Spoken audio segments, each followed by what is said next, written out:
Hello दोस्तों, study with concept के इस स्टडी प्लेटफॉर्म पर आप सभी का स्वागत है और साथ ही स्वागत है हमारे इस महासीरीज में। तो एनसीईआरटी की श्रृंखला में आगे बढ़ते हुए आज हम लोग हिस्ट्री को देखेंगे और जिसमें हम देखेंगे अध्याय 10 को। 8वीं क्लास की एनसीईआरटी है, ये पार्ट बी है। पार्ट ए हमारा कंप्लीट हो चुका है, उसका पीडीएफ आपको ग्रुप में सेंड कर दिया गया है और इसमें भी बस 2 चैप्टर और रह रहे हैं, 11 और 12। तो 2 दिन में ये भी समाप्त हो जाएगा, इसका भी पीडीएफ आपको ग्रुप में मिल जाएगा और फिर हम लोग 9वीं क्लास की एनसीईआरटी को स्टार्ट करेंगे। तो आज देखते हैं, ये 10वां अध्याय है दृश्य कलाओं की बदलती दुनिया। और इसमें जो प्रैक्टिस क्वेश्चन देता है ना, नीचे मैं हमेशा आपको बोलती हूँ कि प्रैक्टिस क्वेश्चन पे हमेशा ध्यान दिया कीजिए। वो इसमें बहुत ही अच्छे तरीके से दिया गया है। कुछ नहीं, वो है जो शब्दावली ही, लेकिन उसको क्वेश्चन के फॉर्म में दे दिया है, रिक्त स्थान की पूर्ति करने के टाइप में क्वेश्चन को बना करके। लेकिन आपको वो चीज़ें सॉल्व करनी है, ध्यान देनी है, क्योंकि यहीं से क्वेश्चन आपको उठा करके जो वहाँ पर रिक्त स्थान को भरने के लिए दिया है उसी का पूरा क्वेश्चन बना करके आपसे पूछ लेगा। तो उसको भी हम देखेंगे। फिलहाल अभी इसको लाइन बाय लाइन पढ़ते हैं, क्योंकि बहुत बढ़िया चैप्टर है। इसमें कई सारी शब्दावलियाँ आएंगी जिसको हम लोग समझते हुए चलेंगे। तो देखते हैं। जब आप किसी कलाकृति, किसी पेंटिंग, मूर्ति शिल्प आदि को देखते हैं तो संभवतः यह बात साफ दिखाई नहीं देती कि ज़्यादातर दूसरी चीज़ों की तरह कला भी अपने चारों तरफ की दुनिया से प्रभावित होती है। और संभवतः आपको ये भी नहीं लगेगा कि आप जो देखते हैं वही आपके विचारों को भी प्रभावित करता है। इस अध्याय में हम देखेंगे कि औपनिवेशिक काल के दौरान दृश्य कलाओं की दुनिया में क्या बदलाव आए और ये बदलाव उपनिवेशवाद और राष्ट्रवाद के व्यापक इतिहास से किस तरह जुड़े हुए हैं। औपनिवेशिक शासन में कई तरह के नए कला रूपों, शैलियों, सामग्री और तकनीकों का सूत्रपात हुआ। इन्हें भारतीय कलाकारों ने संभ्रांत और जनसाधारण दोनों हलकों के अपने स्थानीय ग्राहकों और बाजारों के हिसाब से अपनाकर नई शक्ल दी। आप पाएंगे कि जिन दृश्य कलाओं को आप आज सहज स्वाभाविक मान लेते हैं, उनमें से बहुत सारी कलाओं का जन्म उसी काल में हुआ था जिसका हम अध्याय में अध्ययन करने वाले हैं। इस अध्याय में हम अध्ययन करेंगे उसके बारे में। उदाहरण के लिए बुर्जियों, मीनारों और मेहराबों वाली भव्य सार्वजनिक इमारतें, कोई मनोहारी भूदृश्य, किसी तस्वीर में यथार्थपरक मानव छवि या किसी देवी देवता की तस्वीर, मशीनों द्वारा असंख्य मात्रा में छापी गई तस्वीरें आदि इसी तरह के उदाहरण हैं। तो यहाँ से हमारा कुछ भी नहीं है, लाइन बाय लाइन पढ़ने का ये मतलब है कि चीज़ें हमको समझ में आ जाती हैं कि क्या इम्पोर्टेंट और क्या नहीं है। इस इतिहास को समझने के लिए हम मुख्य रूप से पेंटिंग और छापे बनाने से संबंधित तकनीकों में आए बदलाव में पर विचार करेंगे। तो ये भी छोड़िए। अब यहाँ पर देखते हैं साम्राज्यवादी युग की कलाओं के नए रूप। 18वीं सदी से यूरोप के बहुत सारे कलाकार अंग्रेज व्यापारियों और शासकों के साथ भारत आने लगे थे। ये कलाकार चित्रकारी की नई शैलियों और नई परंपराएं भी अपने साथ लाए थे। उन्होंने इस तरह की तस्वीरें बनाई जो यूरोप में बेहद लोकप्रिय हुईं और जिन्होंने पश्चिम में भारत की छवि गढ़ने में अहम भूमिका अदा की। तो ये भी, यहाँ से भी कुछ भी नहीं है हमारा, इसे भी छोड़ देंगे। आगे है कि यूरोपीय कलाकार अपने साथ यथार्थवाद का विचार लेकर आए थे। यह विचार इस मान्यता पर आधारित था कि कलाकारों को अपनी आँखों से चीज़ों को गौर से देखना चाहिए और उन्हें यथावत चित्रित करना चाहिए, यानी कलाकार जो बनाएंगे वह असली और जीवंत दिखना चाहिए। यूरोपीय कलाकार तैल चित्रों की तकनीकी भी अपने साथ लाए थे। तो यहाँ पर ध्यान देंगे, ये तैल चित्र की तकनीकी कौन अपने साथ लाए थे? तो ये यूरोपीय चित्रकार लाए थे, ये भारतीय नहीं है। तैल चित्रों की तकनीकी क्या है? ये यूरोपीय है, यूरोपीय चित्रकला है ये। ठीक है, यूरोपीय चित्रकला कहिए या शैली कहिए, यूरोपीय चित्रकला या शैलियाँ। ठीक है, ये भारतीय नहीं है। तैल चित्र, ध्यान देंगे, तैल चित्र। इससे पहले तक भारतीय कलाकार इस तकनीकी से बहुत परिचित नहीं थे। तैल चित्रों से यहाँ के कलाकारों को असली जैसी तस्वीरें बनाने में काफ़ी मदद मिली। भारत आने वाले सभी यूरोपीय कलाकार एक जैसी चीज़ों से प्रभावित नहीं थे। उन्होंने जिन विषयों पर तस्वीरें बनाई वे भी अलग अलग थीं, परंतु प्रायः इन तस्वीरों में ब्रिटेन उसकी संस्कृति, उसकी लोगों की श्रेष्ठता पर जोर दिखाई देता था। आइए साम्राज्यवादी कला के कुछ मुख्य रुझानों को देखें। तो यहाँ पर बस इस पैराग्राफ में यही है, थोड़ा सा समझने वाली चीज़ है कि जो यूरोपीय चित्रकार थे, ठीक है, और जो वहाँ की शैलियाँ थीं उनको लेकर के ये लोग भारत आए थे। तो वो लोग केंद्र में किसको रखते थे? भारतीय जनसाधारण या भारतीय संस्कृति को उसमें नहीं रखते थे, उस चित्रकारी में उसको नहीं दर्शाते थे भारतीय संस्कृति को, बल्कि वो केंद्र में किसको रखते थे? तो यूरोपीय संस्कृति को। ठीक है, वो यूरोपीय संस्कृति को केंद्र में रखते थे, उन्हीं के श्रेष्ठता यहाँ पर दिखाते थे।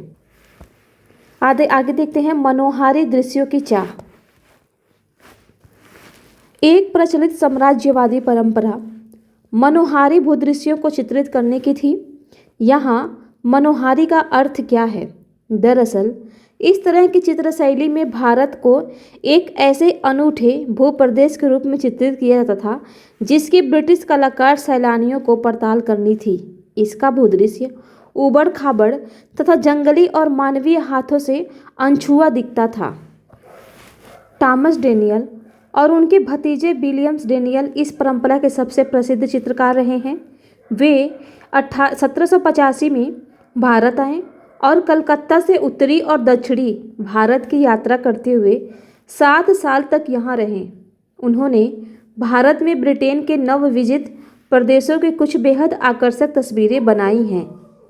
कैनवास पर बने उनके विशाल तैल चित्रों को ब्रिटेन में चुनिंदा लोगों के बीच प्रदर्शित किया जाता था। उनके उत्कीर्ण चित्रों की एल्बम ब्रिटेन के लोग बड़े चाव से खरीदते थे क्योंकि वे ब्रिटिश साम्राज्य के बारे में जानना चाहते थे। अब यहाँ पर आपको 2 चीज़ें ध्यान देनी है।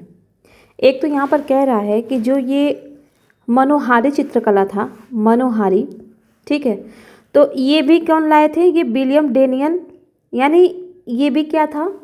ये भी यूरोपीय था, भारतीय नहीं था, ये भारतीय शैली नहीं था, ये भी यूरोपीय शैली ही था। ठीक है, अब इन दोनों में हम अंतर समझ लेते हैं। एक तो था मनोहारी, सबसे पहले तो हम लोगों ने पढ़ा तैल चित्र, तैल शैली, ठीक है, तैल शैली कह लीजिए, तैल शैली, और एक हमने पढ़ा मनोहारी। ये इम्पॉर्टेंट है आपके लिए, हालांकि नीचे भी ये क्वेश्चन दिया गया है बट यहाँ पर आ गया तो इसको सॉल्व करते हुए चलते हैं ताकि नीचे सॉल्व करने में ज़्यादा दिक्कत ना आए। तो तैल शैली में क्या होता था कि इसमें यहाँ पर देखिए खुद ही कह रहा है, यहाँ पर ये खुद ही कह रहा है कि ये जो तैल शैली थी, यहाँ पर देखिए यथार्थ का विचार, यह कह रहा है कि अपनी आँखों से चीज़ों को गौर से देखते थे और देखने के बाद यथावत चित्रित करते थे, जिससे कि वो जो चित्रकारी है वो असली और जीवंत दिखता था। तो इसको आँखों से देख करके, गौर से देख करके इसको तब बनाते थे, यथावत बनाते थे। तो यहाँ पर आपका हो जाएगा कि यहाँ पर गौर से देखकर, गौर से देखकर यथावत, यानी हूबहू यथावत बनाई गई तस्वीर थी ये, ठीक है, बनाई गई तस्वीर। और मनोहारी क्या था? तो मनोहारी ये था, इसमें क्या करते थे कि भारतीय जो चित्र होते थे, भारतीय चित्र कहते हैं, जो भारतीय भूदृश्य होते थे, भारतीय भूदृश्य उनको ये कह सकते, भारतीय भूदृश्यों को इसमें उबड़ खाबड़ अनछुआ दिखाया जाता था, उबड़ खाबड़ अनछुआ दिखाया जाता था। तो ये 2 अंतर आप समझेंगे क्योंकि यहीं से आपका स्टेटमेंट बना देगा, क्योंकि ये दोनों चीज़ें आपको एक ही उसमें मिल रही हैं पैराग्राफ में। ठीक है, ज़्यादा दूर भी नहीं जाना पड़ रहा है। मनोहारी और ये दोनों आपका यही है, तो यहाँ से क्वेश्चन आपका बना देगा। और तैल चित्र में क्या कर देगा कि इसमें बता देगा कि भूदृश्यों को इसमें उल्टा कर देगा, कह देगा कि भूदृश्यों को तैल चित्रकारी में उबड़ खाबड़ दिखाया जाता था और मनोहारी शैली में क्या कर देगा, इसमें बता देगा कि चित्र यहाँ पर दे देगा कि दृश्यों को गौर से देख करके यथावत उसकी तस्वीर बनाई जाती थी। तो ये आपको ध्यान देना है। हालांकि मैं यहाँ पर क्वेश्चन नहीं लिख रही हूँ क्योंकि आप लोग खुद से लिख करके प्रैक्टिस कीजिए, क्योंकि मैं पिछले जितने भी चैप्टर है सब में मैंने क्वेश्चन को बना बना करके दिखाया है। देखिए 6वीं से मैंने स्टार्ट किया, 6वीं क्लास के एनसीईआरटी, 7वीं क्लास के एनसीईआरटी, 8वीं क्लास का पार्ट ए एनसीईआरटी और पार्ट बी में भी मैंने 9 तक क्वेश्चन बना करके 9वें अध्याय तक समझाया है। तो आई होप कि आप लोग अच्छे से समझ गए होंगे और आप खुद भी क्वेश्चन को बना सकते हैं। ठीक है, हालांकि मैं यहाँ पर आपको बताते हुए चलूँगी, लिखूँगी तो वीडियो बहुत लंबा हो जाएगा। तो यहाँ पर ऐसे स्टेटमेंट को चेंज कर देगा एक दूसरे से, तो इसको आपको ध्यान में रखना है। अब आगे देखते हैं। बाकी और चीज़ हमारे यहाँ पर काम का नहीं है तो उसको आप छोड़ देंगे, जो काम की चीज़ें हैं बस उसको ही नोट करना है यहाँ पर। तो अभी तक फ़िलहाल 2 ही चीज़ें मिली हैं और एक ये मिला है कि ये जो यहाँ पर हमने लिखा ना अभी, ये जो तैल चित्रकारी है ये कहाँ की, तैल शैली है ये कहाँ की है, तो ये यूरोपीय शैली है, भारतीय नहीं है। और मनोहारी भी यूरोपीय है, भारतीय नहीं है। तो इन दोनों को आप थोड़ा सा ऐसे नोट्स अगर आप बनाए ना तो नीचे इसको भी लिख देंगे कि दोनों क्या हैं, दोनों यूरोपीय शैली हैं। ठीक है, भारतीय नहीं है, यूरोपीय शैली है। ठीक है, तो इस चीज़ों को आप ध्यान देंगे। अच्छा स्वाति ठीक है, ये मैं आपको अच्छा मैंने बता दिया आपको कि मॉर्निंग में वीडियो ये आ जाएगा, अभी बना रही हूँ मैं, तो मॉर्निंग में आपको सेंड कर दिया जाएगा।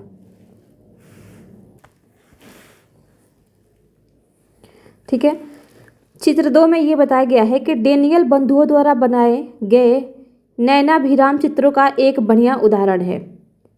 इसमें एक जमाने की भव्य इमारतों के खंडहर दिखाई दे रहे हैं। ये इमारतें अतीत के वैभव की याद दिलाती हैं। ये एक ऐसी प्राचीन सभ्यता के अवशेष हैं जो अब नष्ट हो चुकी हैं। चित्र को देखकर ऐसा लगता है कि मानो यह पतनशील सभ्यता केवल ब्रिटिश शासन के जरिए ही परिवर्तन और आधुनिकता की राह पर बढ़ सकती हैं। तो यहाँ से भी कुछ भी नहीं है, आप छोड़ सकते हैं। अब आगे आते हैं सीधा। ब्रिटिश शासन के तहत भारत में आधुनिक सभ्यता की स्थापना का यह विचार डेनियल बंधुओं द्वारा बनाई गई 18वीं सदी के आखिरी दिनों के कलकत्ता की असंख्य तस्वीरों में बड़े शक्तिशाली ढंग से सामने आता है। इन तस्वीरों में आप एक नया कलकत्ता बनते हुए देख सकते हैं, जिसमें चौड़े रास्ते, विशाल यूरोपीय शैली की इमारतें और यातायात के नए साधन दिखाई दे रहे हैं। ठीक है, तो इसके बारे में बता रहे हैं, देख रहे हैं चौड़ी सड़कें, यातायात के बड़े साधन, ये सारी चीज़ें इसमें बता रहा है। इसमें सड़कों पर जीवन और गहमी है। इसमें नाटकीयता और उत्तेजना है। इसमें आप देख सकते हैं कि डेनियल बंधु यानी कुछ भी नहीं है इसमें, बस वो बताया गया है चित्रों के बारे में। तो यहाँ से क्वेश्चन तो पूछेगा नहीं कि कौन से चित्र में क्या है। अब इसमें आते हैं प्राधिकार का चित्रण। औपनिवेशिक भारत में बेहद लोकप्रिय होने वाली एक और कला शैली रूप चित्रकारी थी। ब्रिटिश और भारतीय दोनों देशों के अमीर और ताकतवर लोग किरमिच पर अपनी छवि देखना चाहते थे। छोटे आकार के रूप चित्र बनाने की मौजूदा भारतीय परंपरा के विपरीत औपनिवेशिक रूप चित्र आदम कद आकार के होते थे, यानी आदमी के आकार के, इतना बड़ा बड़ा होता था, जितने बड़े आदमी होता है उसके साइज का बनता था और बिल्कुल सच्चे लगते थे। रूप चित्रण की यह नई शैली इस साम्राज्य की वजह से पैदा हो रही ऐश्वर्यपूर्ण जीवन शैली, धन संपदा और रौब दाब को दर्शाने का भी आदर्श साधन थी। तो इसमें से आपको कुछ नहीं देखना है, यहाँ पर दे ही दिया है कि रूप चित्र क्या होता था। तो किसी व्यक्ति का ऐसा चित्र जिसमें उसके चेहरे और हाव भाव पर ज़्यादा जोर दिया जाता था। ठीक है, तो इसमें ये देखेंगे। और रूप चित्रण क्या होता था, पोर्ट्रेट बनाने की कला। तो कुछ नहीं है, ये नहीं पूछेगा आपसे, बस इतना ही पूछेगा कि रूप जो चित्र होता था, रूप चित्र शैली, उसमें क्या बना जाता था। तो रूप चित्र शैली में मानव के व्यक्ति जो होते थे, मानव या व्यक्ति थे, तो व्यक्ति के चेहरे पर विशेष करके उसके हाव भाव पर ज़्यादा जोर दिया गया था। ठीक है, तो इसे आप लिख लेंगे, उसके हाव भाव पर ज़्यादा जोर दिया गया हो। ठीक है, इसी को कहते हैं रूप चित्रकारी। आगे देखते हैं।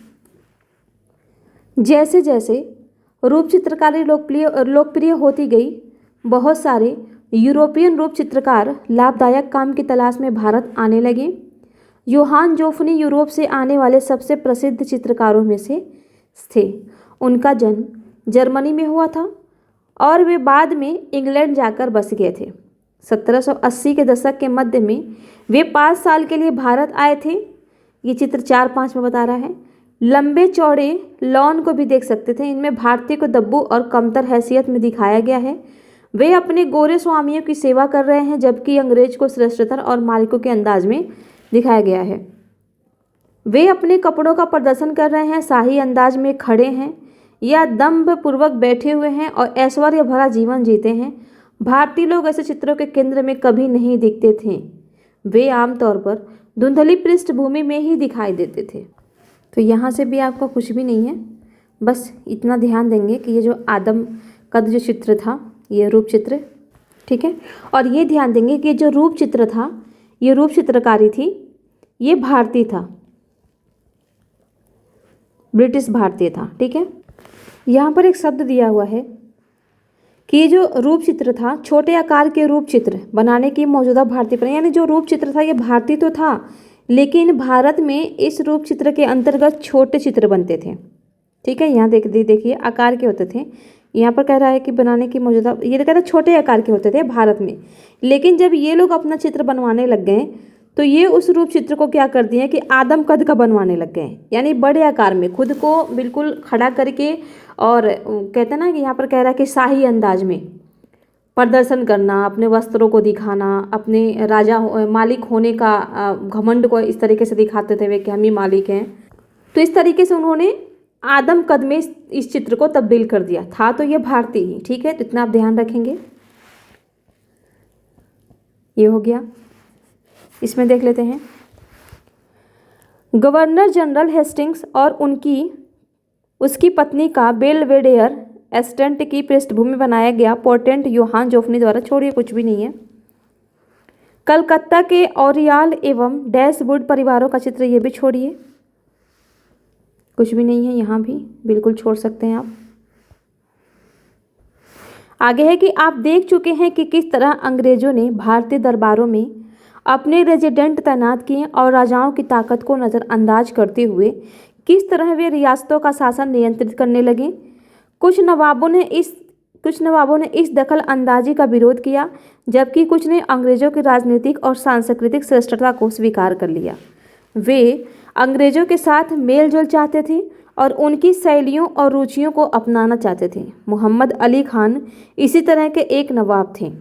1870 के दशक में अंग्रेजों के साथ हुए एक युद्ध के बाद वह ईस्ट इंडिया कंपनी की पेंशन पर आश्रित हो गए थे, परंतु इसके बावजूद उन्होंने टीली कैटल और जॉर्ज विल्सन नाम के 2 यूरोपीय कलाकारों को अपने रूप चित्र बनाने का जिम्मा सौंपा और ये पेंटिंग्स इंग्लैंड के राजा और ईस्ट इंडिया कंपनी के निदेशकों को भेंट की।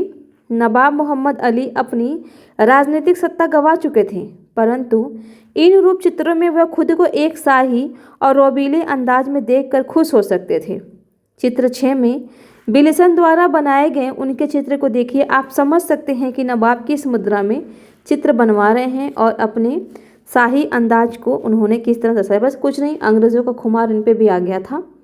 तो ये भी अपने आप को यहाँ देख सकते हैं किस तरीके से, यही है आदमकद, ठीक है। पूरा चित्रकारों ने बनवाया है और मतलब खड़े तो ऐसे जैसे लग रहा है कि हाँ अभी भी ये नवाब ही हैं, ठीक है। तो यहाँ से भी कुछ भी नहीं है, छोड़ दीजिएगा, वैसे कहानी की तरह था।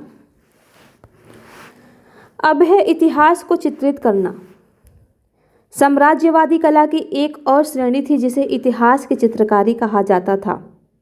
इस शैली के चित्रों में ब्रिटिश शाही इतिहास की विभिन्न घटनाओं को नाटकीय रूप से चित्रित किया जाता था।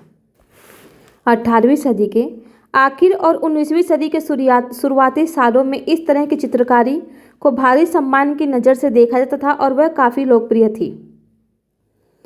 तो इतिहास की चित्रकारी में क्या होता था, ध्यान देंगे क्या होता था इसमें। इतिहास की चित्रकारी में इसमें जो ये ब्रिटिश थे ना, ब्रिटिश शाही इतिहास के विभिन्न घटनाओं को नाटकीय रूप से चित्रित किया जाता था। ध्यान देंगे इसमें इतिहास की चित्रकारी है जिसमें भारतीय इतिहास की विभिन्न घटनाओं को नहीं, बल्कि ब्रिटिश शाही इतिहास के विभिन्न घटनाओं को नाटकीय रूप से चित्रित, यहाँ पर मैं लिख देती हूँ मैं एक बार इसको। यह है आपका इतिहास की चित्रकारी। इतिहास की चित्रकारी, इसमें होता क्या था कि जो ब्रिटिश शाही इतिहास की विभिन्न घटनाओं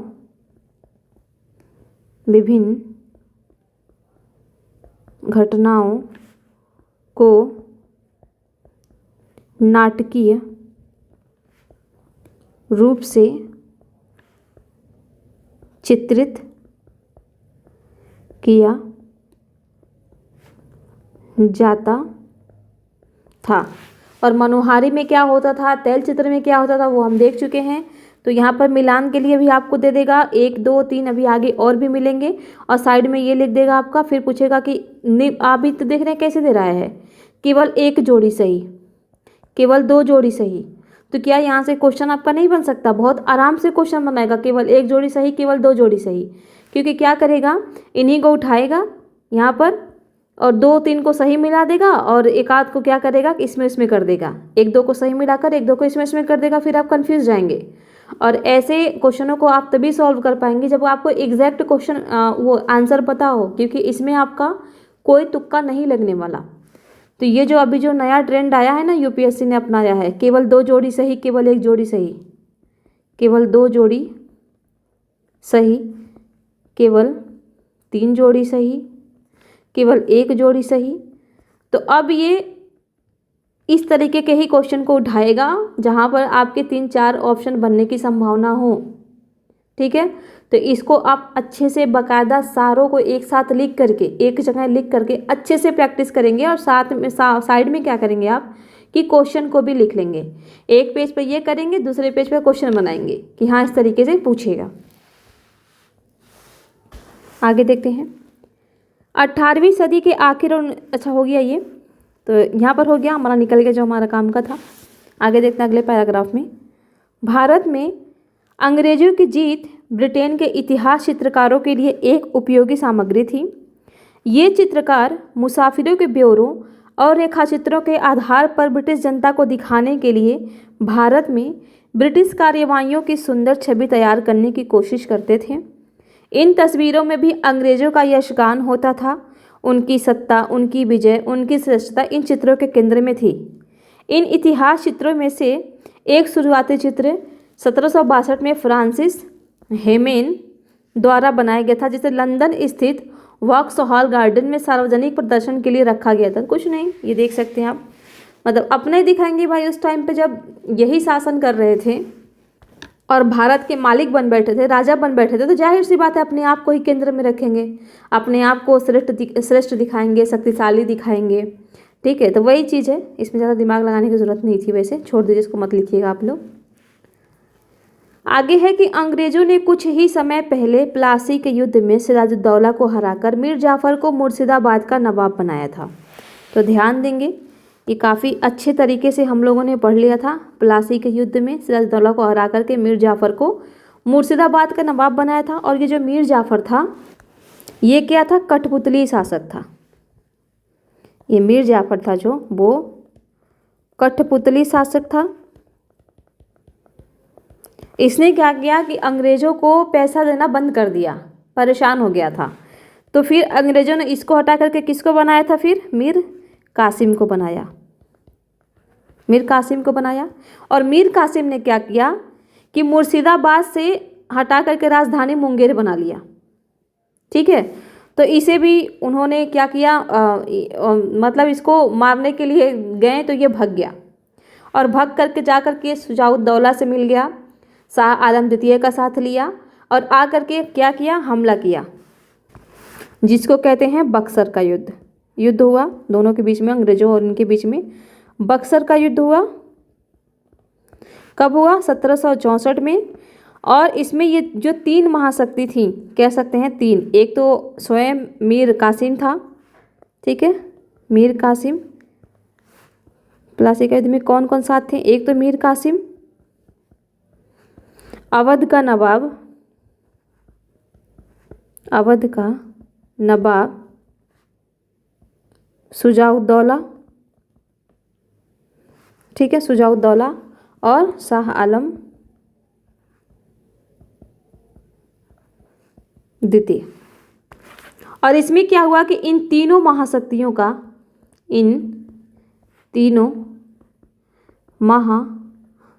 का पराजय हुआ।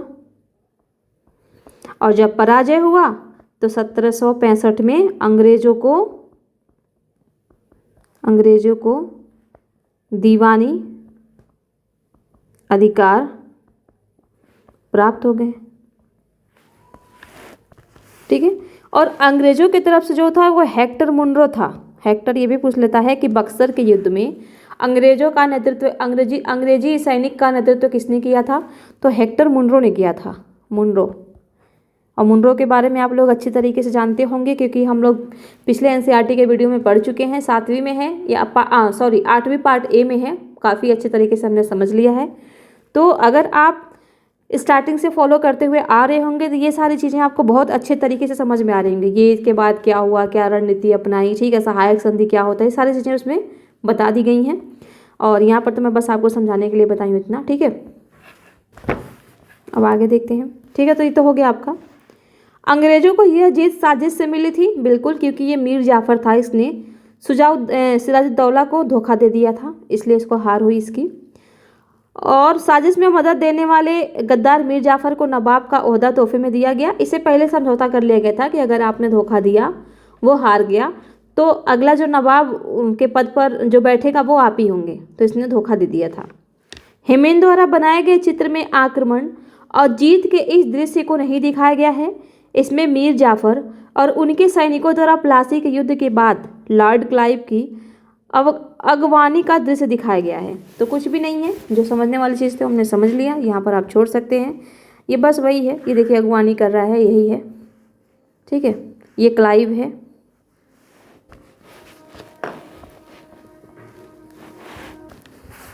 आगे है कि ब्रिटिश सैनिक विजय का जश्न सेरिंगापाटम, अब इसको श्रीरंगपट्टनम कहते हैं, के युद्ध पर आधारित बहुत सारे चित्रों में देखा जा सकता है। जैसा कि आप जानते हैं, मैसूर के टीपू सुल्तान अंग्रेजों के सबसे शक्तिशाली दुश्मनों में से एक थे। तो ये चीज़ें आपने बहुत अच्छे तरीके से समझ लिया है। प्रथम आंग्ल मैसूर युद्ध, द्वितीय आंग्ल मैसूर युद्ध, तृतीय आंग्ल मैसूर युद्ध और चतुर्थ आंग्ल मैसूर युद्ध, ये चारों युद्धों को आपने पिछले एनसीईआरटी में देख लिया है। कारण क्या रहे, क्या क्या हुआ, समझौता किसमें हुआ, प्रथम, द्वितीय, तृतीय, चतुर्थ जो आंग्ल मैसूर युद्ध थे किनके बीच में लड़ा गया, क्योंकि हैदर अली भी थे ना। तो हैदर अली और टीपू सुल्तान दोनों के बीच ये युद्ध लड़ा गया था। मतलब दोनों लोगों ने अंग्रेजों से ये युद्ध किया था। तो प्रथम किसके बीच हुआ, टीपू के बीच हुआ कि हैदर अली के बीच हुआ।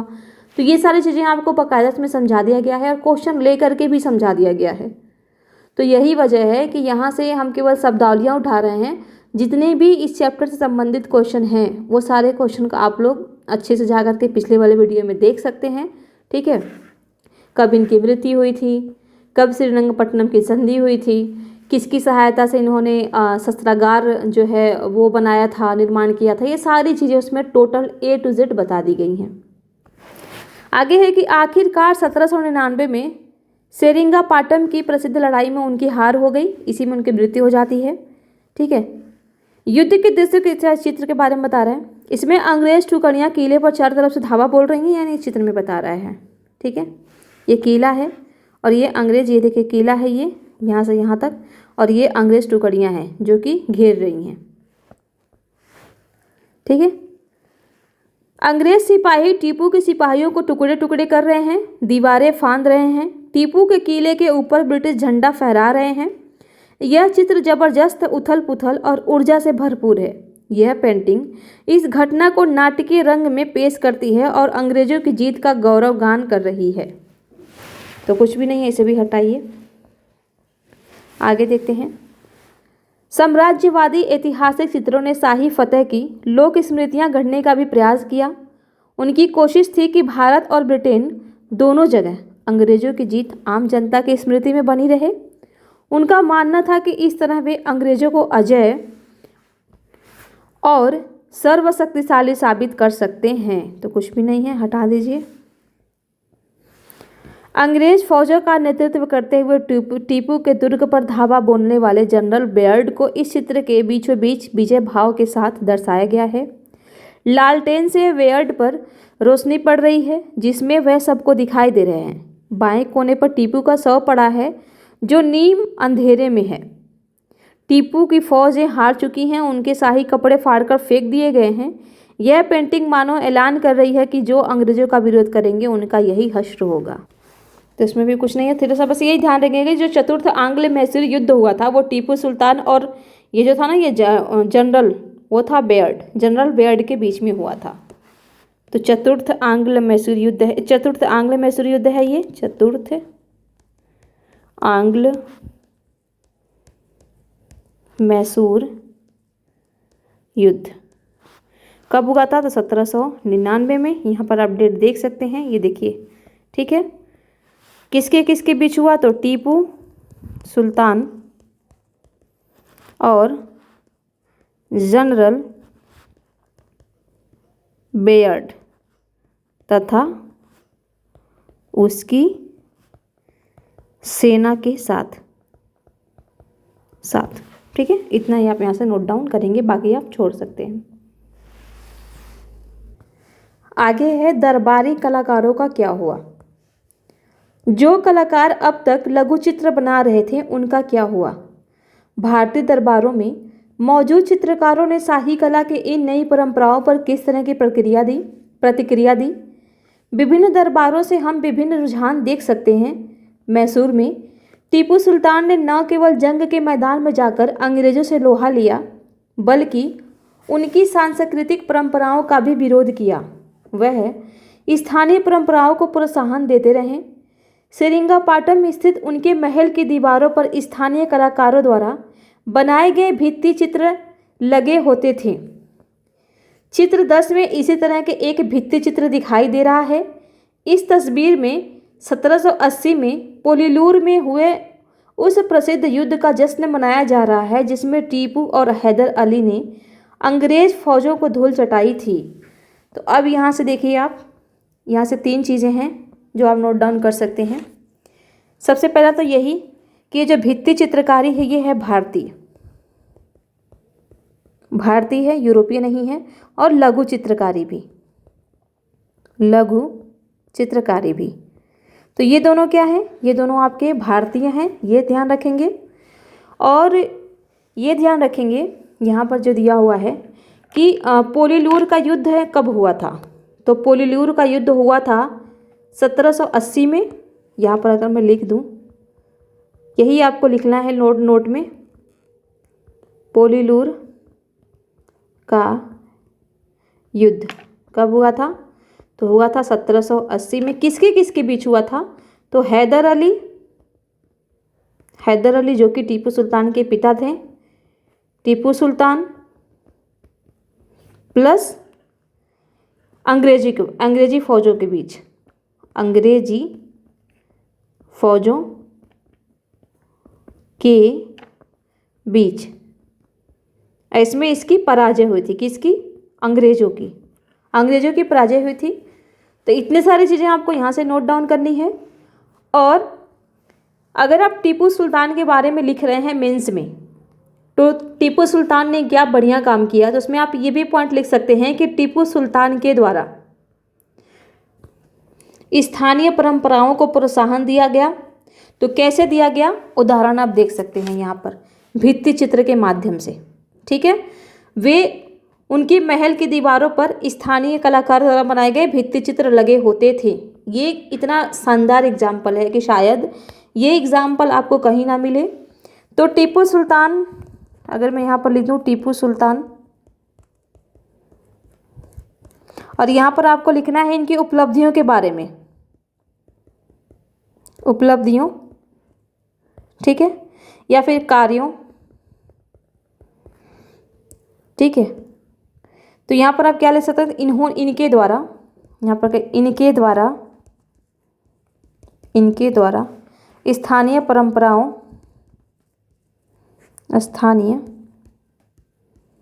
परंपराओं को प्रोत्साहन दिया जाता था। तो कैसे, अब एग्जाम्पल करके वेरीफाई कर दीजिए। जो सर बोलते हैं ना भूट सर के हमेशा कि आप मतलब उसको अमूर्त मत रखिए, मूर्त रूप दीजिए, तो यही होता है मूर्त रूप। कि ठीक है, आपने यहाँ पर बता तो दिया कि वे स्थानीय परंपराओं को प्रोत्साहन देते थे, लेकिन कैसे आप इसको वेरीफाई करेंगे कि हाँ देते थे। तो यहाँ पर कर देंगे टीपू सुल्तान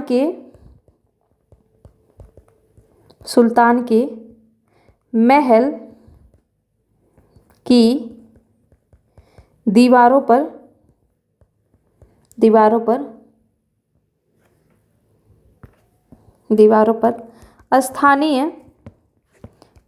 स्थानीय कलाकारों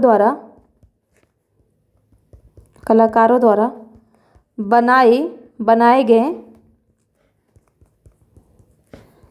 भित्ति चित्र लगे होते थे। ठीक है, देखिए भित्ति चित्र लगे होते थे। तो इस तरीके से आपका आंसर वेरीफाई हो गया जो आप कह रहे हैं। अब बताइए कि एग्जामिनर आपको नंबर देगा कि नहीं देगा, क्योंकि कहते हैं कितना बढ़िया आपने यहाँ पर अपने पॉइंट को वेरीफाई कर दिया एग्जाम्पल के साथ में। तो ये आपका हो गया। अब यहाँ पर वही चीज़ें जो दिया हुआ है कि टीपू सुल्तान द्वारा 1780 में पोलीलूर युद्ध में अंग्रेज सेना पर हैदर अली की फतह की याद में सेरिंगापाटम में स्थित दरिया दौलत महल के लिए बनवाया गया एक भित्ति चित्र। तो दरिया दौलत महल कहाँ पर स्थित है, एक आपका ये बन गया। तो दरिया दौलत महल कहाँ स्थित है, तो ये है सेरिंगापाटम में। अब तो ये क्या होगा, श्रीरंगपट्टनम हो गया ना, श्रीरंगपट्टनम हो गया अब तो कहाँ है ये, तो श्रीरंगपट्टनम में है। अभी हम वर्तमान का ही लेकर के चलेंगे। ठीक है, तो ये आपका हो गया। अब आगे देखते हैं। मुर्शिदाबाद के दरबार में एक अलग रुझान देखने को मिलता है। यहाँ सिराजुद्दौला को हराने के बाद अंग्रेजों ने नवाब की गद्दी पर अपनी कठपुतलियों को बिठा दिया। तो वही बात है, कठपुतली शासक कौन कौन थे, एक तो मीर जाफ़र था और सेकेंड कौन था, वो था मीर कासिम। ये दोनों कठपुतली शासक थे। हालांकि इसके बारे में अच्छे से पढ़ लिए हैं, यहाँ पर मैं आपको बस रिवीजन के तौर पर बता रही हूँ। पहले उसने मीर जाफ़र को और उसके बाद मीर कासिम को नवाब बनाया। तो ये दोनों कठपुतली शासक थे। मुर्शिदाबाद रियासत में स्थानीय लघु चित्र कलाकारों को इस बात के लिए प्रोत्साहित किया गया कि वे अंग्रेजों की अभिरुचियों और कला शैलियों को सीखें। इसमें कह रहा है कि चित्र 11 में दिखाया गया है कि ईद के एक जुलूस की तस्वीर है। 18वीं सदी के आखिर में एक दरबारी कलाकार द्वारा बनाई गई। इस तस्वीर में आप देख सकते हैं कि कैसे मुर्शिदाबाद के स्थानीय लघु चित्र कलाकार यूरोपीय यथार्थवाद के तत्वों को अपनाने लगे थे। इस चित्र में उन्होंने परिप्रेक्ष्य विधि का इस्तेमाल किया, जो नज़दीक और दूर वाली चीज़ों के बीच दूरी का बोध देती है। चीज़ों को जीवंत और असली दिखाने के लिए उन्होंने रोशनी और परछाई का इस्तेमाल किया है। तो बस यहाँ पर एक शब्दावली दी हुई है कि परिप्रेक्ष्य विधि संबंधित चित्रकारी क्या होती थी। तो एक ऐसा तरीका होता था जिसके जरिए दूर की चीज़ें छोटी दिखाई देती थी और समानांतर रेखाएं दूर जाकर एक दूसरे में विलीन हो जाती प्रतीत होती थी। ठीक है, ये आपको थोड़ा सा अगर ना समझ में आए तो यहाँ से आप समझ सकते हैं कि नज़दीक और दूर वाली चीज़ों के बीच में दूरी का बोध कराती थी, यानी गैप का। ठीक है, बस यही है, बाकी कुछ भी नहीं है। ये देखिए यही है, ये देखिए बोध करवा रहे हैं ना, देखिए कितने दूर दूर तक ये चित्र बने हुए हैं। ये देखिए नज़दीक है तो दिखा रहा ना कि कितने दूर पर स्थित हैं ये लोग, वही चीज़ें हैं। तो इसमें होती थी, किसमें होती थी, तो ये होता था परिप्रेक्ष्य विधि, इसमें इस्तेमाल की जाती थी। और ये किस में होता था, लघु चित्र में होता था। ये यहाँ पर है ना, ये देखिए स्थानीय लघु चित्र में क्या होता था। यहाँ पर अगर मैं लिख दूँ स्थानीय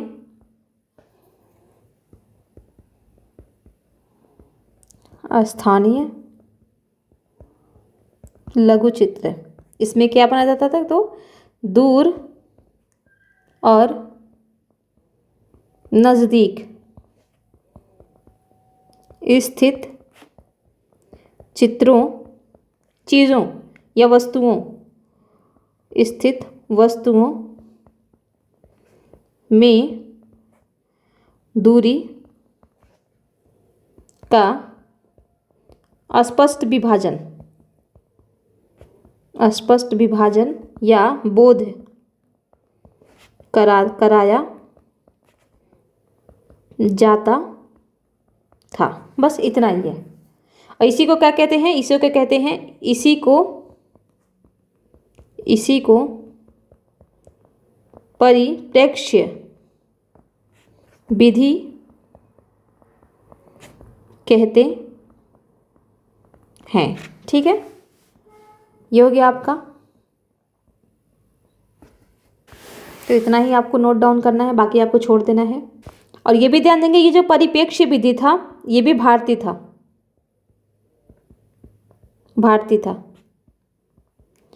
कह रहा है कि लघु चित्र कलाकार यूरोपीय यथार्थवाद के तत्वों को अपना ले गए थे। चित्र में उन्होंने परिप्रेक्ष्य विधि का इस्तेमाल किया जो नज़दीक, ये परिप्रेक्ष्य विधि जो था ये यूरोपीय था, क्योंकि यहाँ पर बोल रहा ना कि यूरोपीय यथार्थवाद के तत्वों को अपनाने लगे थे। ठीक है, तो ये आपका यूरोपीय था। आगे देखते हैं। साथ ही भारत आए अंग्रेज अफसरों को ये समझ में आने लगा कि उपनिवेशों में उनका जीवन वैसा नहीं है जैसा इंग्लैंड में था।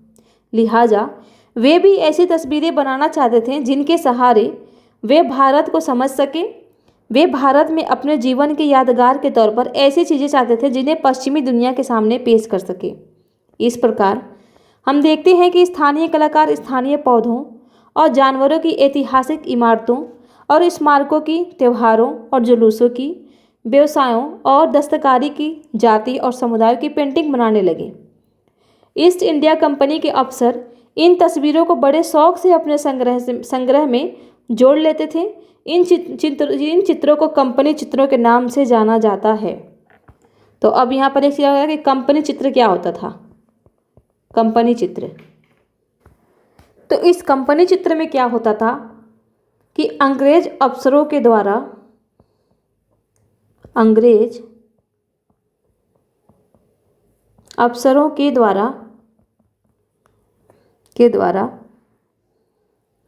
भारत को समझने हेतु भारतीय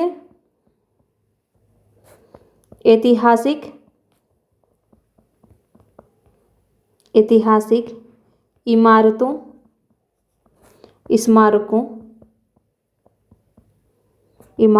स्मारकों, फिर आपका त्योहारों, जुलूसों,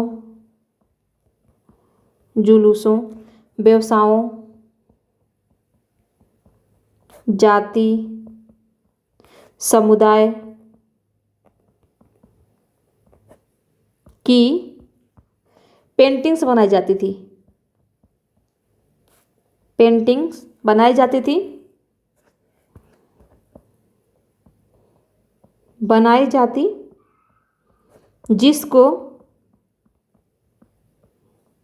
जिसको EIC यानी ईस्ट इंडिया कंपनी के अफसर अपने संग्रह में जोड़ते थे।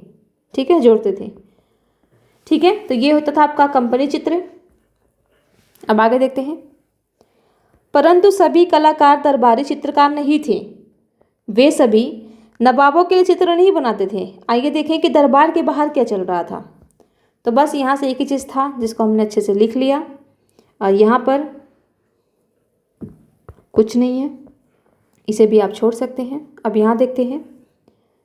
इस तरह की कंपनी पेंटिंग्स में लोगों को सपाट पृष्ठभूमि में दर्शाया जाता था।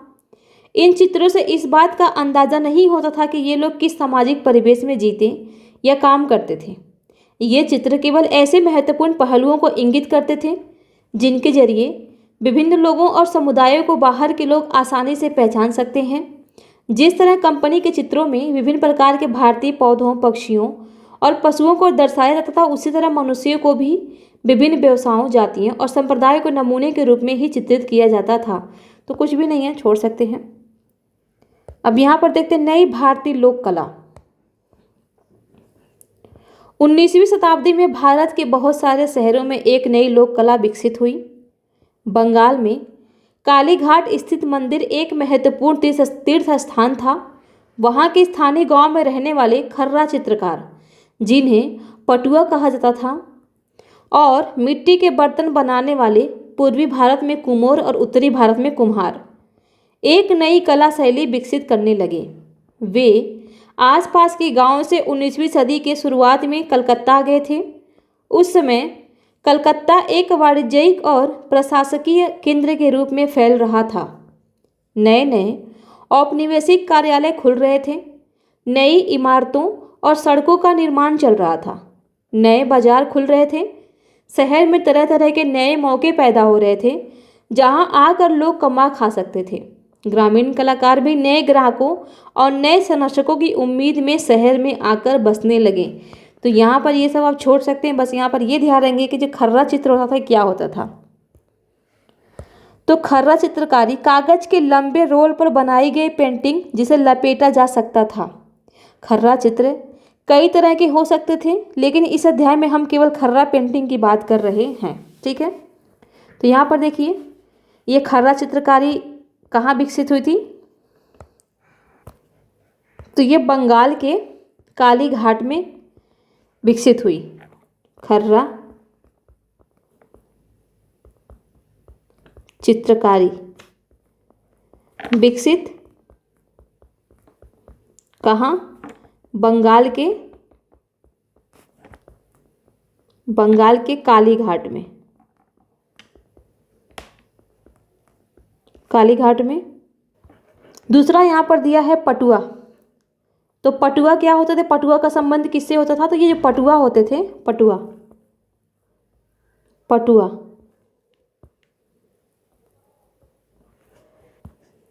ये पटुआ का संबंध किससे होता था? तो खर्रा चित्रकारी बनाने वाले समुदाय से। खर्रा चित्रकारी बनाने वाले ये समुदाय होते थे। ठीक है, ये हो गया आपका। और मिट्टी के बर्तन बनाने वाले को तो आप जानते ही हैं। मिट्टी के बर्तन बनाने वाले लोग किसको? पूर्वी भारत में अगर हम देखें तो कुम्हार तो आप सभी को पता ही होगा। नॉर्मली कुम्हार होते क्या थे? कुम्हार। इनको पूर्वी भारत में कहते थे कुमोर, और उत्तरी भारत में कहते थे कुम्हार। तो ये दोनों चीज़ें आप ध्यान देंगे, क्योंकि यहाँ पर आपका 2 स्टेटमेंट बनेगा और पूर्वी उत्तरी भारत का आपका इसमें चेंज कर देगा। ठीक है, तो यहाँ से क्वेश्चन आपका पक्का बनेगा। ठीक है, और क्या करेगा? Statement change. तो ये भी आप ध्यान देंगे। तो यहाँ से इतना ही काम का था। आगे देखते हैं। 19वीं सदी से पहले ग्रामीण पटुआ और कुमोर आमतौर पर पौराणिक विषयों और देवी देवताओं की तस्वीरें बनाते थे। कालीघाट जाने के बाद भी वे इसी तरह की धार्मिक चीज़ें बनाते रहे।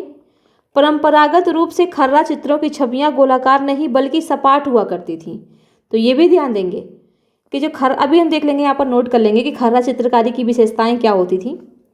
अब कालीघाट चित्रकार अपनी छवियों में उभार पैदा करने के लिए छायाकरण का इस्तेमाल करने लगे, जिससे उनकी तस्वीरें त्रिआयामी दिखाई देने लगीं।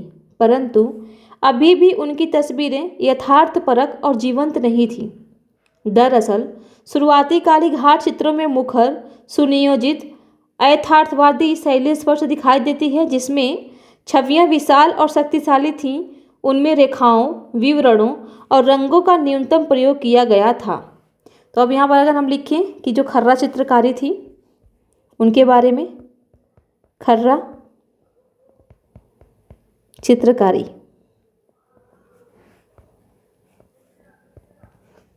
तो यहाँ पर देख लेंगे आप लोग, कागज के लंबे रोल पर बनाई गई पेंटिंग होती थी। खरा चित्रकारी कागज के लंबे रोल पर बनाई गई चित्रकारी होती थी। ठीक है, यहाँ पर है चित्रकारी, जिसको आराम से आप मोड़ सकते थे, तो ये सब बताने की ज़रूरत है नहीं। इसमें क्या होता था, इसमें पौराणिक कथाओं, इसमें पौराणिक कथाओं या विषयों एवं देवी देवताओं के चित्रकारी, देवी देवताओं की चित्रकारी बनाई जाती थी। ठीक है, तो यहाँ हमने देख लिया। इसमें ये देखिए धार्मिक चीज़ें बनाते रहे। ठीक है, छवियाँ ये गोलाकार नहीं सपाट होती थी इनकी, या कह सके इस चित्रकारी की छवियाँ गोलाकार नहीं, आपसे दे देगा, लिख देगा गोलाकार होती थी नहीं, बल्कि सपाट होती थी। ये आपका हो गया। यहाँ पर देखिए सपाट होती थी। और ये छोड़ दीजिएगा, उभार करने के लिए क्या करते थे, तो ये तो आपको पता ही है, छायाकरण करते थे। फिर ये आपका हो गया, ये हो गया आपका यहाँ पर विशाल रंगों। इसमें क्या होता था कि छवियाँ विशाल और शक्तिशाली होती थी। छवियाँ विशाल और शक्तिशाली होती थी। ये हो गया आपका, शक्तिशाली होती थी। उनमें रेखाओं, विवरणों और रंगों का न्यूनतम प्रयोग, उनमें रेखाओं, विवरणों और रंगों का न्यूनतम प्रयोग होता था। अधिकतम यहाँ पर कर देगा। ठीक है, न्यूनतम प्रयोग होता था। अब देख सकते हैं मतलब कितना यहाँ पर इस चित्रकारी की कितनी विशेषताएं हैं। अगर आपसे पूछ ले मेंस में ही, तो आप बहुत ही आराम से इसको आप आंसर इजली दे जाएंगे यहीं से, और बहुत सारी चीज़ें यहीं पर हैं, आपकी मिल जा रही हैं। एक और ही लिख लेते हैं कि छवियों में उभार पैदा करने हेतु, यहाँ से ले लेते हैं, छवियों में उभार दिखाने हेतु क्या करते थे, छायाकरण का इस्तेमाल करते थे। छायाकरण का उपयोग करते थे। या कह सकते हैं कि छायाकरण का इस्तेमाल ही कीजिए, इस्तेमाल करते थे, जिससे यह चित्रकारी कैसे दिखाई देती, त्रिआयामी दिखाई देने लगती थी। त्रिआयामी दिखाई देने लगती थी। तो इतनी सारी विशेषताएं हैं इन चित्रों की। अब यहाँ पर देखिए, हनुमान और जम्बुवन के बीच युद्ध, कालीकट पेंटिंग। ये देखिए कालीकट पेंटिंग यही है, देखिए। ठीक है, यही है, देखिए गोल नहीं है, सपाट है। तो यहाँ पर देख सकते हैं, यहाँ पर एग्जाम्पल दे सकते हैं कि हनुमान और जम्बुवन है ना, हनुमान और जम्बुवन के बीच जम्बुवन के बीच बीच युद्ध की काली घाट पेंटिंग। बस हो गया, आपका एग्जाम्पल भी हो गया और विशेषताएं भी हो गई। ये सारी चीज़ें आपकी यहाँ पर हो गई। अब आते हैं अगले पैराग्राफ में। तेजी से बदल रहे थे, यानी क्या बदल रहे थे यहाँ पर देखें। अच्छा, यहाँ से 2 लाइन छूट गया है। 1840 के दशक के बाद काली घाट कलाकारों में हम एक नया रुझान देखते हैं, जहाँ मूल्य, मान्यताएं, रुचियाँ, सामाजिक कायदे कानून और रीति रिवाज इतनी तेजी से बदल रहे थे। ऐसे समाज में रहने वाले काली घाट चित्रकारों ने भी अपने आसपास की दुनिया पर ध्यान दिया और सामाजिक व राजनीतिक विषयों पर चित्र बनाने लगे। 19वीं सदी के आखिर के बहुत सारे काली घाट चित्रों में ब्रिटिश शासन के अंतर्गत सामाजिक जीवन को दर्शाया गया है। तो ध्यान देंगे, 19वीं सदी में आते आते इसमें आगे जाकर के कह सकते हैं कालांतर में एक और विशेषता जोड़ दीजिए।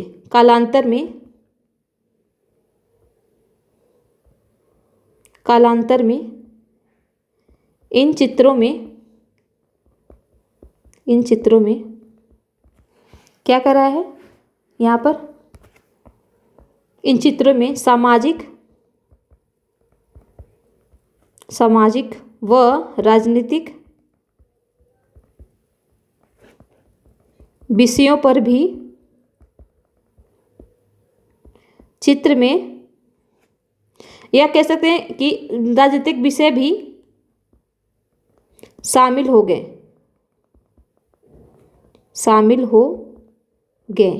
ठीक है, ये हो गया आपका शामिल हो गए। इसमें सामाजिक जीवन के अंतर्गत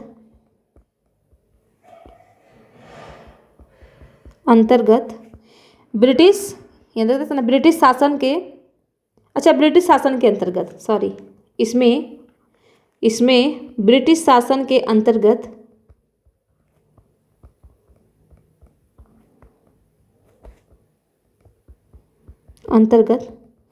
सामाजिक जीवन को भी दर्शाया गया। अंतर्गत सामाजिक जीवन को भी दर्शाया गया। ठीक है, ये हो गया आपका।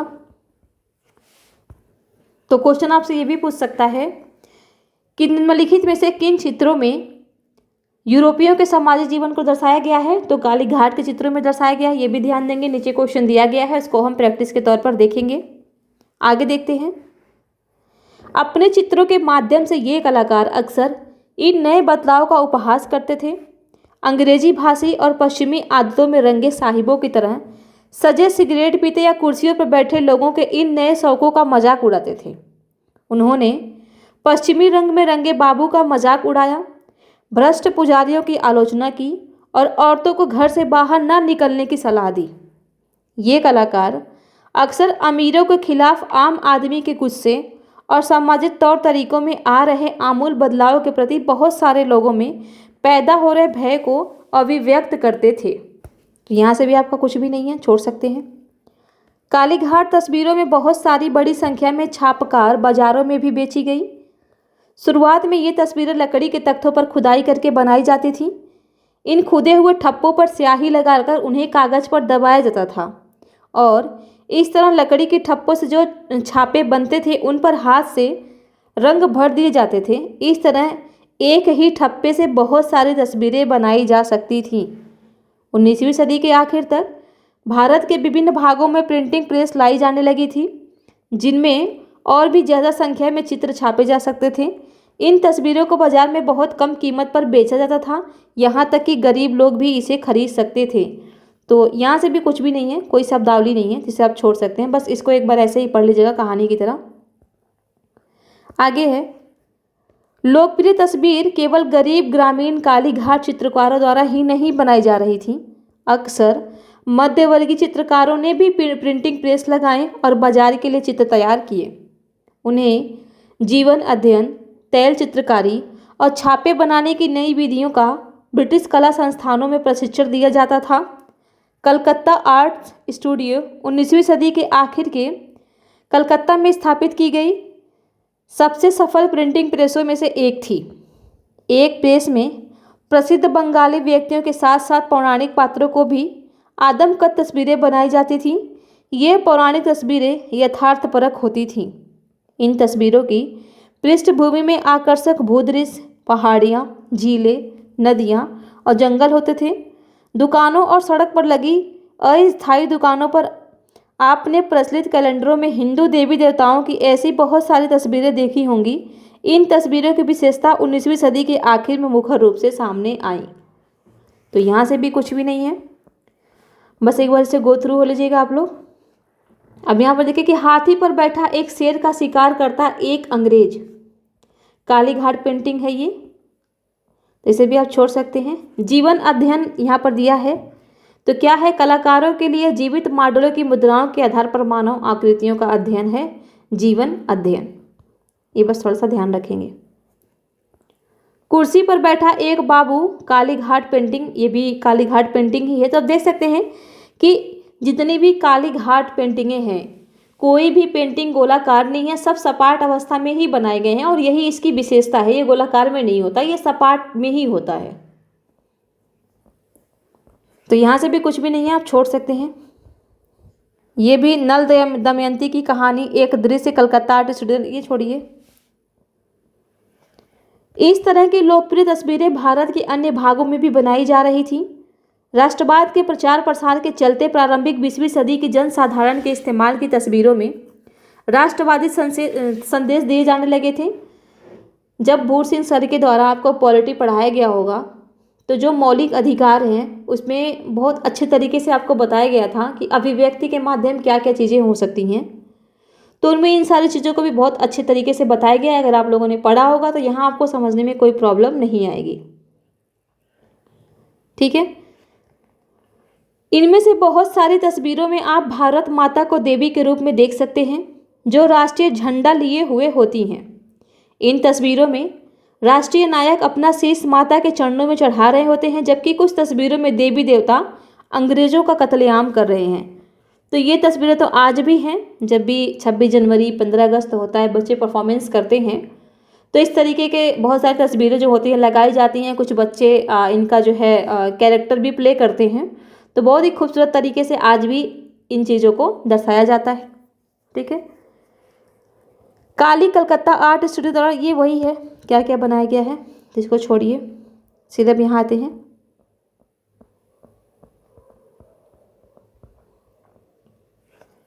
कैमरे की आंख से भारत के बारे में यूरोपीय चित्रकारों द्वारा बनाई गई बहुत सारी तस्वीरें आप देख चुके हैं। उन्होंने भारत की नाना प्रकार की तस्वीरें बनाई थी। कुछ इसी तरह के चित्र कई छाया चित्रकार ने भी अपने कैमरे में कैद किए। 19वीं सदी के मध्य तक यूरोप से कई छाया चित्रकार भी भारत आने लगे।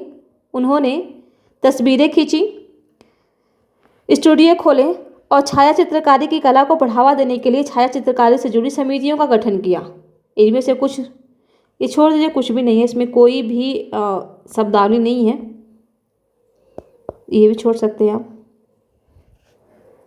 ये भी छोड़ सकते हैं आप, इसमें भी कुछ नहीं है। बस जो चित्र दिया है उसी के बारे में बताया गया है। ये विक्टोरिया टर्मिनल है मुंबई का। ये निर्माण कब हुआ था, एक बार डेट याद रखेंगे कि विक्टोरिया टर्मिनल कहाँ है, ये मुंबई में है। और इस रेलवे का निर्माण कब हुआ था, तो ये 1878 से 1887 के बीच में किया गया था। ये भी कुछ नहीं है, बस चित्रकारी ही है, वही बताया गया है वास्तुशैली में। अच्छा, इसको एक बार पढ़ ही लेते हैं। नई इमारतें, नई शैलियाँ। ब्रिटिश शासन के साथ वास्तुशैलियों में भी बदलाव आया। नए शहरों और नई इमारतों के लिए नई शैलियों को आजमाया गया। इसमें कह रहा है कि चित्र 22 में देखिए, ये है चित्र 22। ठीक है, चित्र 22 में देखिए, इसमें नुकीली मेहराबों और लंबाई पर जोर देती संरचना दिखाई दे रही है। इसे गॉथिक शैली कहा जाता है। तो गॉथिक शैली हम लोग पढ़ चुके हैं, हालांकि एक बार यहाँ और देख लेते हैं। तो गॉथिक शैली में क्या होता था, तो नुकीली मेहराबें होती थी और विशेषकर लंबाई पर जोर दिया जाता था इसमें। ठीक है, तो गॉथिक शैली इम्पोर्टेंट है, नोट कर लेंगे आप। ठीक है, बम्बई में 19वीं सदी के मध्य में बनी ज़्यादातर इमारतें इसी शैली की हैं। अब इस इमारत की तुलना चित्र 23 में दिखाई दे रही इमारत के साथ कीजिए। अब इसके साथ कह रहा है करने के लिए, इसमें आप गोल मेहराबों और स्तंभ देख सकते हैं, यानी अब इसकी बात कर रहा है। और यहाँ पर देखिए, ये देखिए नुकीली होती थी, तो इनकी तुलना कह रहा है करने के लिए, जो एक अलग वास्तुशैली का उदाहरण है। अंग्रेजों ने कलकत्ता में इस शैली का इस्तेमाल किया है और यह यूनान व रोम की शास्त्रीय शैली पर आधारित थी। अंग्रेज चाहते थे कि उनकी इमारतें उनकी सत्ता और वैभव, उनकी सांस्कृतिक उपलब्धियों को अभिव्यक्त करें। तो ये किस शैली में है? तो ये शास्त्रीय रोम की शास्त्रीय, यूनान व रोम की शास्त्रीय शैली में है ये वाली, और ये किस में है? ये गोथिक शैली में है। तो इन दोनों शैलियों को आप याद रखेंगे, नोट डाउन कर लेंगे। अब यहाँ पर देखिए, राष्ट्रीय कला की चाह। 19वीं सदी के आखिर में कला और राष्ट्रवाद के बीच और गहरा संबंध स्थापित हो गया। अब बहुत सारे चित्रकार एक ऐसी शैली विकसित करने लगे जिसे आधुनिक और भारतीय दोनों कसौटियों पर कसा जा सके। राष्ट्रीय शैली को किस तरह परिभाषित किया जा सकता था? अब यहाँ पर देख सकते हैं, राजा रवि वर्मा की कला। राजा रवि वर्मा उन शुरुआती चित्रकारों में से थे जिन्होंने आधुनिक और राष्ट्रीय कला शैली विकसित करने में योगदान दिया। रवि वर्मा केरल में श्रावणकोर के महाराजाओं के परिवार से थे और उन्हें राजा कहकर ही संबोधित किया जाता था। उन्होंने तैल चित्रकारी और यथार्थपरक जीवन अध्ययन की पश्चिमी कला पर महारत हासिल की थी। अब तैल चित्रकारी क्या है और ये यथार्थपरक चित्रकारी क्या है, ये आपने समझ लिया है ऊपर ही। परंतु भारतीय पुराणों के चित्र बनाए उन्होंने रामायण और महाभारत के अनगिनत दृश्यों को किरमिच पर उतारा। बम्बई प्रेसिडेंसी की अपनी यात्रा के दौरान उन्होंने पौराणिक कथाओं को जिस तरह मंच पर देखा था, उसी से प्रेरणा लेकर उन्होंने ये नाटकीय दृश्य बनाए थे। 1880 के दशक में रवि वर्मा के पौराणिक चित्र भारतीय राजा रजवाड़े और कला संग्राहकों के बीच जुनून की हद तक लोकप्रिय हो चुके थे। राजाओं ने अपने महलों की दीवारें रवि वर्मा के चित्रों से पाट दी थी। इस तरह के चित्रों के प्रति गहरे आकर्षक को देखते हुए रवि वर्मा ने एक चित्र निर्माण टोली बनाई और बम्बई के बाहरी छोर पर एक प्रिंटिंग प्रेस लगाने का फैसला किया। यहाँ उन्होंने धार्मिक चित्रों की रंगीन प्रतियां बड़ी संख्या में बनाई जाने लगीं। अब आम लोग भी उनकी सस्ती तस्वीरें को खरीद सकते थे। तो यहाँ से बस इतना ही ध्यान रखेंगे कि जो राष्ट्रीय कला थी, इनके विकास में योगदान किसने दिया? तो वो दिए थे रवि वर्मा, राजा रवि वर्मा। राष्ट्रीय कला विकास में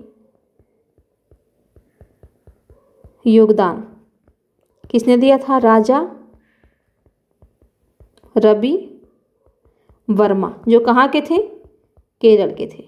बस इतना ही आप ध्यान देंगे, बाकी आप छोड़ सकते हैं। ठीक है, ये हो गया आपका, कुछ भी नहीं है, बस रीड करना था। राष्ट्रीय कला की भिन्न छवि को देखते हैं एक बार।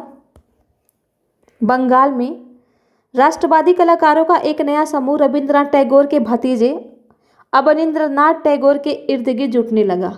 इस समूह के कलाकारों ने रवि वर्मा की कला को नकल आधारित और पश्चिमी रंग ढंग को की कहकर खारिज कर दिया और ऐलान किया कि इस तरह की शैली राष्ट्र के प्राचीन मिथकों और जनश्रुतियों को चित्रित करने के लिए उपयुक्त नहीं है। उनका मानना था कि पेंटिंग की असली भारतीय शैली गैर पश्चिमी कला के परंपराओं पर आधारित होनी चाहिए और उन्हें पूर्वी दुनिया के आध्यात्मिक तत्वों को पकड़ना चाहिए। इस तरह उन्होंने तैल चित्रकारी और यथार्थपरक शैलियों से दूरी बनाई और लघु चित्रों की मध्यकालीन भारतीय परंपरा और अजंता की गुफाओं में बने भित्ति चित्रों की प्राचीन कला से प्रेरणा लेने लगे। ये लोग एशियाई कला आंदोलन खड़ा करने के लिए उसी दौरान भारत की यात्रा पर आए जापानी कलाकारों से भी प्रभावित थे। तो यहाँ पर कुछ भी नहीं, कहानी की तरह आप पढ़ लेंगे, ठीक है, लेकिन पढ़ना आपको ज़रूरी है। एक एक बार आप इसको रीड कर लेंगे, इसे भी, और जिसे थोड़ा सा यहाँ पर जो दिया है चीज़ें यहाँ पर देख लेते हैं एक बार। कालिदास की कविता मेघदूतम, तो ध्यान देंगे मेघदूतम किसकी रचना है? तो ये मेघदूतम कालिदास की रचना है। ठीक है, बस इतना ध्यान देंगे, बाकी ये पढ़ने की ज़रूरत नहीं है आपको। फिर यहाँ जातुगृह दाह, ये पांडवों के वनवास के दौरान लाक्षागृह के जलने का चित्र है, तो ये भी कुछ नहीं है। नंदलाल बोस अवनींद्रनाथ टैगोर के विद्यार्थी थे। इस चित्र में लकीरों का लयपूर्ण बहाव, लंबे हाथ और भाव मुद्राओं को देखिए। तो कुछ नहीं है, बस इस चित्र के बारे में बताया गया है, इसे भी आप छोड़ सकते हैं। अब आगे आते हैं। इन सालों में पनपी नई भारतीय शैली के कई चित्रों में हम इन विभिन्न चित्रात्मक तत्वों का मिश्रण देख सकते हैं। उदाहरण के लिए चित्र 25 को देखिए। अवनींद्रनाथ टैगोर छोड़िए, कुछ नहीं है। एक सच्ची भारतीय शैली कैसी होनी चाहिए, यह तय करने की कोशिशें इसके बाद भी चलती रहीं। 1920 के दशक के बाद कलाकारों की एक नई पीढ़ी सामने आई जो अवनींद्रनाथ टैगोर द्वारा स्थापित की गई कला शैली में अलग विचार रखती थी। इनमें से कुछ लोगों को यह कला शैली भावनात्मक दिखाई देती थी, जबकि कुछ का मानना था कि आध्यात्मिकता भारतीय संस्कृति का केंद्रीय पहलू नहीं हो सकती। उनका मानना था कि कलाकारों को प्राचीन ग्रंथों की तस्वीरें बनाने की बजाय असली जीवन को देखना चाहिए और प्राचीन कला रूपों की बजाय जीवित लोक कला एवं जनजातीय डिजाइनों से प्रेरणा लेनी चाहिए। तो कुछ नहीं है, ये छोड़िए, इसे एक बार देख लेते हैं।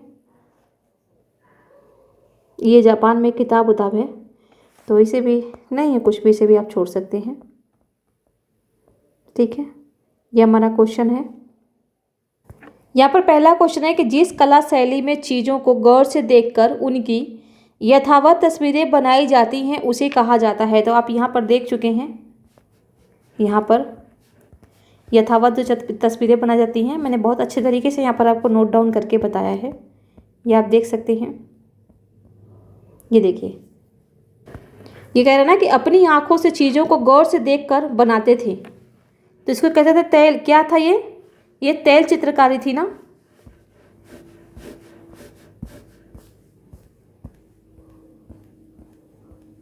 बहुत लंबा चैप्टर था ये, ठीक है।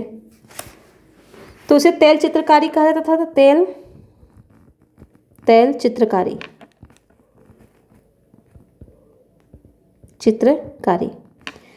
जिन चित्रों में भारतीय भूदृश्यों को अनूठा अनछुआ दिखाता था, यानी उनकी शैली को उबड़ खाबड़ दिखाते थे वो लोग, तो उसको कहते थे मनोहारी चित्रकारी। अगर आपने ऊपर अच्छे से पढ़ा होगा तो इसको सॉल्व करने में आपको बहुत प्रॉब्लम नहीं आएगा। तो ये था मनोहारी चित्रकारी। यहाँ पर कह रहा है कि जिस चित्र शैली में भारत में रहने वाले यूरोपियों के सामाजिक जीवन को दर्शाया जाता था उन्हें, तो सामाजिक जीवन को किस में दर्शाया गया था, तो काली घाट था ना, काली घाट चित्रकारी थी, ठीक है। और जिन चित्रों में ब्रिटिश साम्राज्यवादी इतिहास और उनकी विजय दृश्य दिखाए थे उनके कहते थे छाया चित्रकारी थी, छाया चित्रकारी। तो इस तरीके से आप देख सकते हैं चारों यहाँ पर आ गए हैं आपकी। इन चारों को क्या करेगा, एक साइड ये चारों लिख देगा और एक साइड यहाँ पर ये लिख देगा, अलग अलग करके लिख देगा, और केवल एक जोड़ी, केवल दो जोड़ी, या इनमें से क्या सही है क्या नहीं, एलिमिनेट करके आपसे आंसर को पूछ लेगा। तो वो चीज़ें आपको ध्यान रखनी है। अगला है, बताएं कि निम्नलिखित में कौन कौन सी विधाएं और शैलियाँ अंग्रेजों के जरिए भारत में आई। तो कौन कौन सी आई थी, ये लघु तो भारत का था, ये परिप्रेक्ष्य विधि था, आदम ये भी था, भित्ति भी भारत का था और तैल चित्र भी वहीं का था।